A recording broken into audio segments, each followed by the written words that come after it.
Thank you sir. Sir నాకు ఒక విషయం అర్థం కావట్లేదు. చంద్రబాబు నాయుడు గారు ఏమన్నా స్వతంత్ర పోరాటం చేసి జైలుకి వెళ్ళుంటే ఏనేమన్నా వెళ్ళి మద్దతు తెలిపి పొత్తు పెట్టుకొని ఎన్నికల్లో గెలిచారా? స్కిల్ కేస్ ఈ రోజుకి ఆధారాలు ఉన్నాయి. ఈ ప్రభుత్వానికి చిత్తశుద్ధి ఉంటే సిబిఐకి ఇవ్వనండి.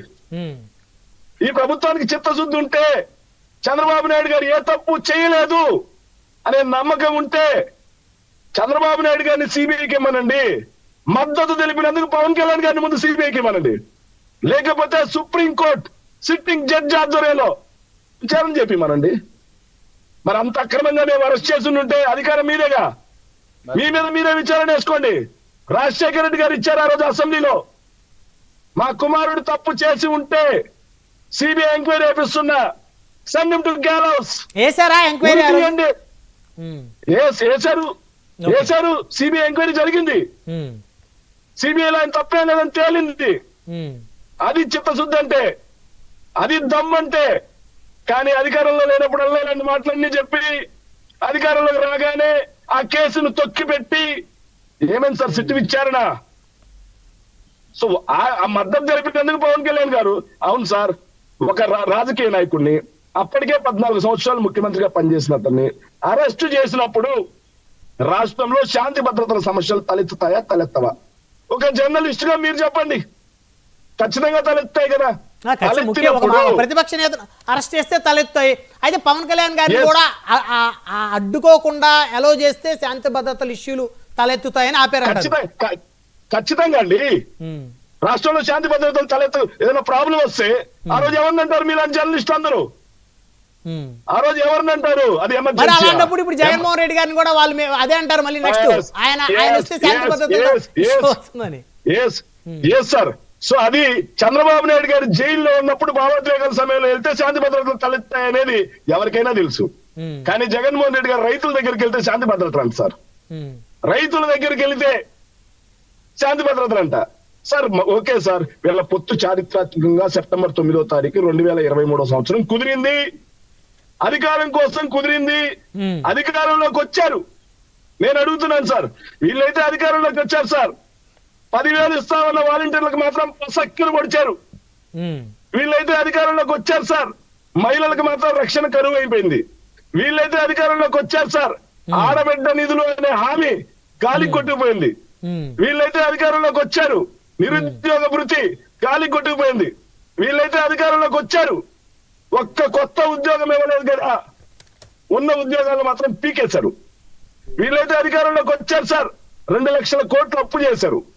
వీళ్ళైతే అధికారంలోకి వచ్చారు సార్. చారిత్రాత్మక పొత్తు ప్రకారం అధికారంలోకి వచ్చారు సార్. మెడికల్ కాలేజీలు మొత్తం ప్రైవేట్ పరం, కోర్టులు మొత్తం ప్రైవేట్ పరం, ప్రభుత్వ భూములు చేస్తా ఉన్నారు. కాదంటారా? వీళ్ళైతే అధికారంలోకి వచ్చారు సార్. చివరిగా ఈ రోజు రైతు ఈ యూరియా కోసం ఆఖరికి విత్తనం విక్రయించినప్పుడు మీరు కూడా రైతు బిడ్డ సార్. మీ నాన్న కూడా మిర్చి రైతు కాదంటారా బ్రహ్మనాయుడు గారు? ఈ రోజు యూరియా దొరికే పరిస్థితుందా? రైతుకు యూరియా కూడా ఇవ్వలేని దుఃఖమైన స్థితిలో ఈ ప్రభుత్వం ఉంది. ఇది కాదు సార్, వీళ్ళైతే అధికారంలోకి వచ్చారు సార్. ధాన్యం రేట్లు డమాల్, అపరాధ రేట్లు డమాల్, మిర్చి రేట్లు డమాల్, పొగాకు రేట్లు డమాల్, ఆక్వా రేట్లు డమాల్, మామిడి రేట్లు డమాల్, టమాటో రేట్లు డమాల్, ఆఖరికి ఉల్లి రేట్లు కూడా డమాల్. వీళ్ళైతే అధికారంలోకి వచ్చారు సార్. వీళ్ళకైతే పదవులు వచ్చాయి సార్. వీళ్ళకైతే ప్రోటోకాల్ వచ్చింది సార్. కానీ ఈ రోజు నడుస్తా ఉంది ఎమర్జెన్సీ. ఏదైతే దాసరి కిరణ్ గారు రైతుల కోసం, అన్నదాత కోసం వైఎస్ఆర్ కాంగ్రెస్ పార్టీ ఈ రోజు అన్నదాత పోరు అని పోతా ఉంటే ఎక్కడికక్కడ వైఎస్ఆర్ కాంగ్రెస్ పార్టీ నేతలకి నోటీసులు ఇచ్చి హౌస్ అరెస్టులు చేశారు చూసావా? ఈ రోజు నడుస్తుంది ఎమర్జెన్సీ. ఇది ఎమర్జెన్సీ అంటే రైతు లేనిదే రాజ్యం లేదు, రైతు లేనిదే దేశం లేదు. కానీ అలాంటి రైతుకి కష్టం వస్తే ప్రతిపక్ష పార్టీగా మేం పోరాటం చేస్తా ఉంటే అణిచివేస్తున్నారు చూసారా? ఇది ఎమర్జెన్సీ అంటే. రైతులను పట్టుకొని ముఖ్యమంత్రి రైతులాగా ఉండాలి, ఎక్స్ట్రాలు చేయకూడదు అన్నారు చూసావా? ఇది ఎమర్జెన్సీ అంటే, ఇది అహంకార ధోరణి అంటే. ఇవన్నీ మనం మర్చిపోతే ఎట్లా సార్? మీరైతే అధికారంలోకి వచ్చారు సార్. మీరు అధికారంలోకి వచ్చారు కాదనట్లా.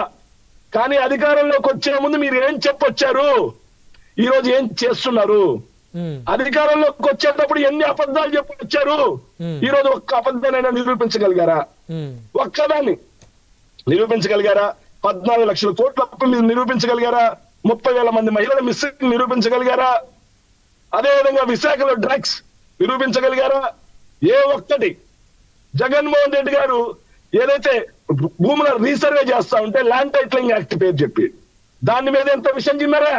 ఉమ్, కానీ నేడు అధికారంలోకి వచ్చారు, అదే ల్యాండ్ టైటిలింగ్ యాక్ట్ ని పేరు మార్చి ఏపీ రీసర్వే ఆర్గనైజేషన్ అని చెప్పి యాక్ట్ తీసుకొచ్చి మళ్ళీ అదే నడిపిస్తా ఉన్నారు కదా, ఉమ్, మళ్ళీ అదే నడిపిస్తున్నారు కదా. మీ మంత్రులే సార్, మీ మంత్రులే మాట్లాడుతున్నారు land titling act very good act అని. మరి ఆ రోజు ఎంత విషప్రచారం చేశారు కదా జగన్మోహన్ రెడ్డి గారి మీద, వైఎస్ఆర్ కాంగ్రెస్ పార్టీ మీద. ఇక సార్ చివరిగా సీజనల్ డిసీజులు సార్, రాష్ట్రం మొత్తం రోగాలతో పడకెక్కింది. ఈ రోజు సీజనల్ డిసీజెస్ ఎంతలా ఉన్నాయంటే రాష్ట్రంలో ప్రతి ఒక్క ఇంట్లో జ్వరం పేషెంట్ ఒక్కరే ఉన్నారు మినిమం. మలేరియా, డెంగ్యూ, టైఫాయిడ్, ఇవి కాకుండా అంతుపట్టని వ్యాధులు.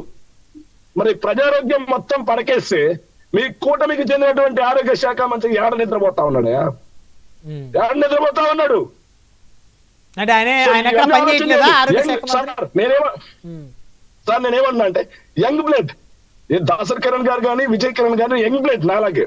సో మీరు అధికారంలో ఉన్నారు, తప్పులాగా తీసుకోండి, ఉమ్, మీరు దాన్ని సరి చేసుకోండి.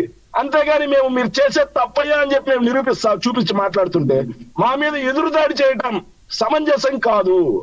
మీరు ఆలోచన చేసుకోండి, ఉమ్, ఏదైతే మీ అధిష్టానాలకు చెప్పుకోండి, సార్ ఇవన్నీ మా మైల్స్ ఉన్నాయని చెప్పి సరి చేసుకోండి. ప్రతిపక్షం మీకు ఇవన్నీ చెప్పేది దేనికంటే మీరు సరి చేసుకుంటారనే. రైట్. మీలాగా మేము చివరిగా ముగిస్తున్నాం, మీలాగా మేము 30,000 మంది మహిళలు మిస్సింగ్ అనే అబద్ధాలు మాట్లాడటం లేదు. మీలాగా మేము 14 లక్షల కోట్ల అప్పు అని అబద్ధాలు మాట్లాడట్లేదు. మీలాగా డ్రగ్స్ అని మేము అబద్ధాలు మాట్లాడట్లేదు. మీలాగా ఏ ఒక్క విషయాన్ని ఏదైతే ఆధారం లేకుండా మా మీద బురద జల్లినట్టు మీ మీద చల్లట్లేదు. మేము ఆధార సహితంగా మాట్లాడుతున్నాం. విమర్శలు ఎలా చేస్తున్నామంటే హుందాగా చేస్తున్నాం. మీరు ఇవి తీసుకుంటే చూసే వీక్షకులే కాకుండా ప్రజలు కూడా మిమ్మల్ని మెచ్చుతారు. లేకపోతే మొన్న మీరు అన్నారుగా చారిత్రాత్మక పొత్తుని, ఇలాంటి 10 పొత్తులు పెట్టుకున్నా 2029లో మీరు భూస్థాపితం అవుతారు. అంతే కదా. ప్రజలు ఒకసారి వ్యతిరేకత ప్రజలు వచ్చినప్పుడు ఎంత పెద్ద ప్రభుత్వం అయినా కుప్పకూలాల్సిందే.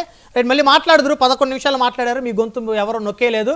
చక్కటి అవకాశాన్ని మీరు పొందారు. అలాగనే మీలాంటి స్ఫూర్తి మీ శాసనసభ్యులు 11 మందిలో కూడా కలిగి వారు అసెంబ్లీకి వెళ్ళి ఈ వచ్చిన అవకాశం వారు గలమెత్తితే ఈ ప్రభుత్వాన్ని ఖచ్చితంగా నిలదీయొచ్చని ఒక జర్నలిస్ట్గా నాకైతే నా అభిప్రాయం. అది విజయకిరణ్ గారు, గుడ్ ఈవినింగ్ అండి.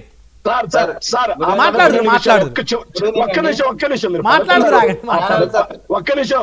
ఆ 11 నిమిషాలు మాట్లాడిన దానికి వాళ్ళు 22 నిమిషాలు 124 మంది ఉన్నారుగా. 22 నిమిషాలు సమస్య అంటే మీరు ఎంతసేపు మాట్లాడితే అంటే మీకు